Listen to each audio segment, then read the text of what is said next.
Hello friends, welcome to my YouTube channel dream constructions. My name is Khurram और आज की video बहुत खास है क्योंकि आज हम एक ऐसे टॉपिक पे डिस्कस करने वाले हैं जो कि तकरीबन हर घर का मसला है, यानी कि सेम पानी आ जाता है दीवारों में, फाउंडेशन में सेम आ जाती है। अक्सर लोग कहते हैं जी हमने डीपीसी भी डाला लेकिन फिर भी जो है वो सेम आ गई और हमने बड़े प्रोसेस किए हैं इसको दूर करने के लिए, यकीन जो सेम है वो फिर भी हमारे घरों में आ जाती है, दीवारों में आ जाती है, फर्शों के साथ साथ जो स्टार्टिंग पॉइंट्स होते हैं वहां पे आ जाती है।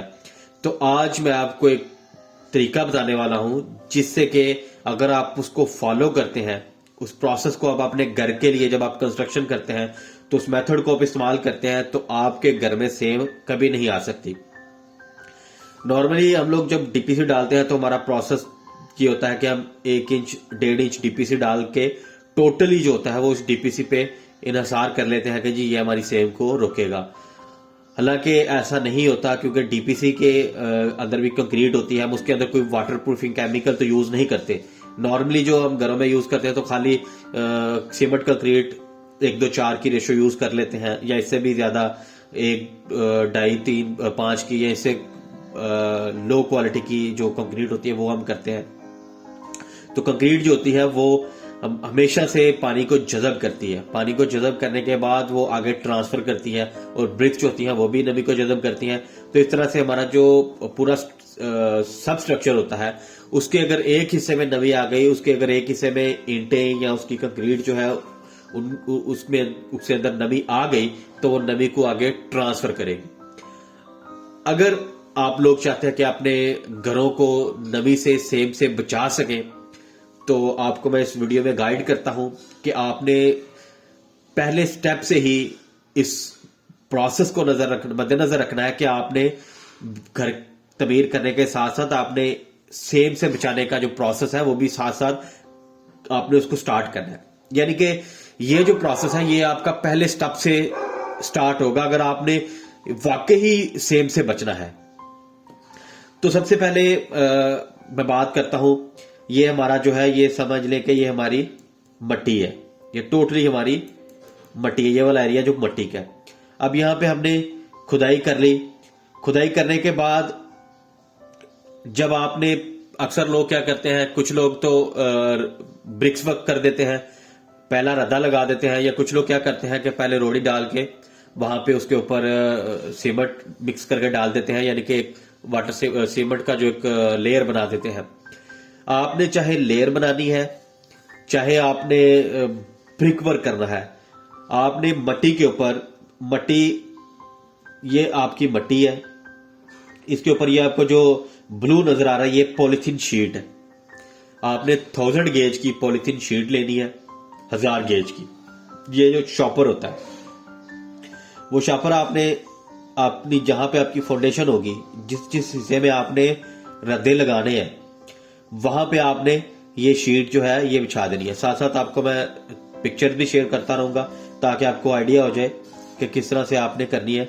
यहाँ पे हमारी ब्लाइंडिंग होगी, उसकी पिक्चर आपको शो कर दी जाएगी क्योंकि जहां पे हम वर्किंग करते हैं वहां पे ज्यादातर जो होता है वो कंक्रीट ब्लाइंडिंग करते हैं और ब्रिक वर्क नहीं करते। लेकिन ये जो मैंने प्लान बनाया है मैंने आपको ब्रिक वर्क के हिसाब से यहाँ पे गाइड किया, क्योंकि नॉर्मली अक्सर जो लोग घर बनाते हैं तो वो फाउंडेशन जो है वो ब्रिक वर्क से ही करते हैं। तो आपने मट्टी के ऊपर शॉपर डाल के इस तरह से उसके ऊपर आपने पहला रद्दा, ये वाला रद्दा लगा देना है। अगर आपने पीसीसी करनी है तो ये आपकी पीसीसी है, आपने पीसीसी के नीचे भी शॉपर ही डालना है। और अगर आप पीसीसी नहीं कर रहे, आप जो है डायरेक्ट उसको ब्लॉक वर्क कर रहे हैं तो फिर भी आपने इसके नीचे जो है ये पॉलिथीन शीट आपने डाल देनी है। पॉलिथीन शीट डालने के बाद आपने ब्लॉक वर्क पूरा कर लेना। आपने ये मैंने यहाँ पे शो किया हुआ है, ये 22 का, ये 18.5 का, फिर 13 का, फिर 9 का। आपने अपनी मर्जी के हिसाब से जितनी आपको प्लिंथ लेवल की हाइट चाहिए होगी, अपने प्लिंथ लेवल के हिसाब से आपने इसका ब्रिक वर्क करना है, कितनी आपको हाइट रिक्वायर्ड है।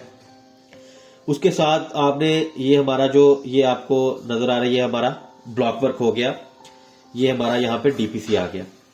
अब आपने क्या करना है, आपने ब्लॉक वर्क को रफली प्लस्तर कर लेना है। अगर आप मेन प्लस्तर उसको नहीं कर सकते तो आपने रफली प्लास्टर कर लेना है। नॉर्मली लोग क्या करते हैं कि ब्लॉक वर्क को प्लास्टर नहीं करते, वो ये कहते हैं कि जी ये मट्टी के अंदर ही आ जाएगा, तो ऐसे छोड़ देते हैं, तो वो पानी जज़ब करके आपका पानी ऊपर नमी जो वो ट्रांसफर करती है।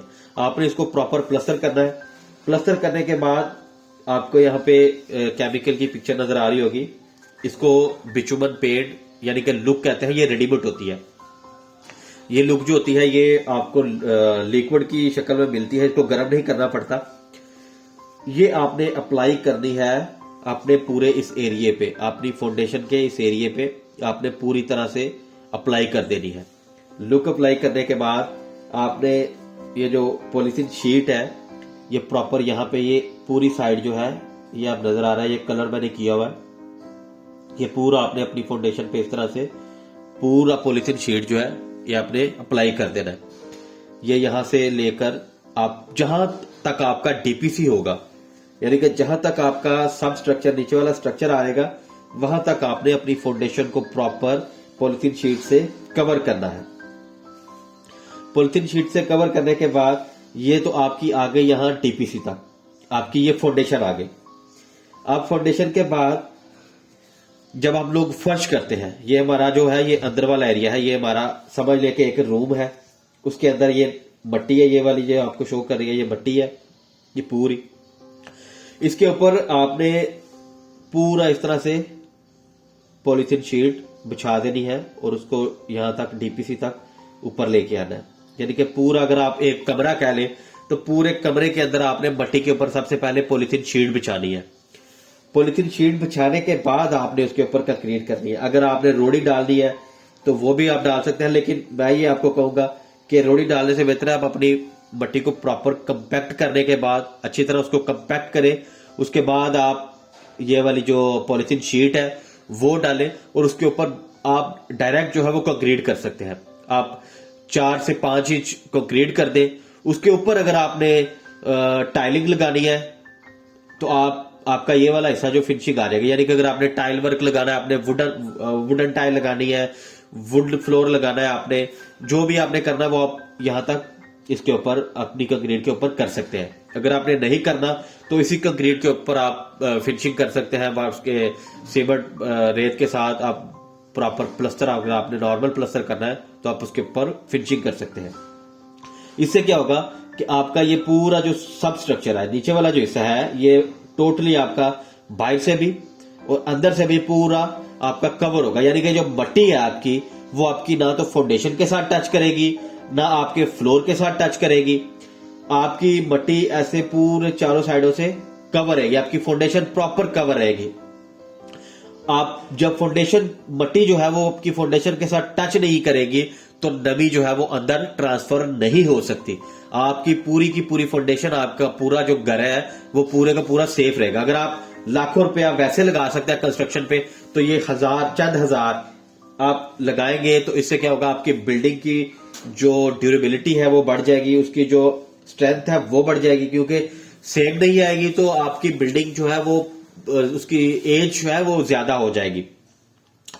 ये तो आपको हो गया एक आपका पॉइंट कि आपको पूरे एरिया को आप कवर करना है, यानी कि आपका जो सुपर स्ट्रक्चर है वो पूरे का पूरा आपके सब स्ट्रक्चर से सेपरेट हो जाएगा। यानी कि मट्टी का जो हिस्सा है वो सुपर स्ट्रक्चर के साथ टच नहीं होगा, पूरे एरिया को आपने पॉलीथीन शीट के साथ कवर कर लेना है। एक और जो खास गलती की जाती है वो ये की जाती है कि अक्सर लोग जो होते हैं, ये यहाँ पे मैंने आपको दिखाया गया है यहाँ पे कि डीपीसी जो है ये फिनिशिंग लेवल से ऊपर है, यानी कि कुछ हिस्सा उसका जो है डीपीसी का वो ऊपर है।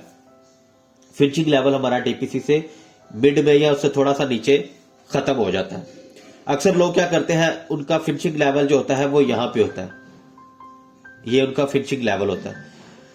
नॉर्मली जब आपकी ब्रिक्स में नमी आ जाती है तो नमी जो होती है, आपका डीपीसी नीचे रह गया, ये आपका डीपीसी रह गया, ये आपकी पूरी मट्टी है। मट्टी इधर से आपको नमी दीवार में ट्रांसफर करेगी और यहां से सेम जो है ऊपर जाना स्टार्ट कर देगी। तो दूसरी बड़ी गलती ये की जाती है कि डीपीसी का जो लेवल होता है वो आपका नीचे रह जाता है और फिनिशिंग ऊपर चली जाती है। तो जब भी आपने डीपीसी डालना है या आपने प्लिंथ बीम डालना है तो आपने ये कोशिश करनी है कि हमारा जो फिनिशिंग लेवल आ रहा है रूम का डीपीसी उससे ऊपर रहे, कम से कम 1 सेंटी 2 सेंटी डीपीसी उससे ऊपर रहे, ताकि जो नमी है वो आपकी दीवारों में ट्रांसफर ना हो। और आप प्रिकॉशन क्या कर सकते हैं, डीपीसी के ऊपर आप यहाँ पे भी पॉलिथीन बिटुमेन पेंट अप्लाई करने के बाद आजकल एक वाटरप्रूफिंग शीट आई हुई है, ब्लैक कलर की शीट होती है, वो आप अप्लाई कर सकते हैं। वो भी जो है नमी को काफी हद तक रोक देती है नीचे।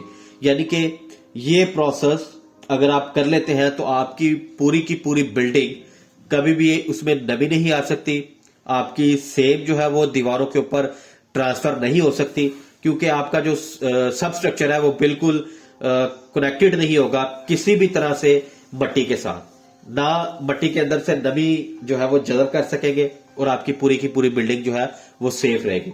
नॉर्मली यहाँ पे इस तरह से नहीं किया जाता, क्योंकि मैसन लोगों को या जो कॉन्ट्रैक्टर होते हैं उनको इतना ज्यादा टेक्निकली नॉलेज नहीं होता। प्रैक्टिकल उनका होता है, लेकिन टेक्निकली चीजें वो इस तरह से नहीं जानते कि किस तरह से काम को बेहतर किया जा सकता है, और कुछ लोग जो है वो इस चीज को फॉलो भी नहीं करते। तो काइंडली जब आप अपना घर बनाते हैं तो आप अपने करोड़ों लाखों की इन्वेस्टमेंट कर रहे होते हैं, तो ये छोटी छोटी चीजें जो होती हैं ये आपके घर की स्ट्रेंथ को बढ़ाती है, अफेक्ट करती है। तो अगर आप लोगों को इसका नॉलेज होगा तो आप अपने घर को बेहतर तरीके से कंस्ट्रक्शन कर सकते हैं, और ऐसी चीजों से जो बाद में प्रॉब्लम क्रिएट करती हैं उनसे आप पहले ही बच सकते हैं। तो उम्मीद है आप लोगों को ये वीडियो पसंद आई होगी। तो मेरी चैनल को सब्सक्राइब कीजिएगा, बेल आइकन को प्रेस कीजिएगा, ताकि इसी तरह के इंफॉर्मेटिव वीडियोस जो है वो आप तक पहुंचती रहे।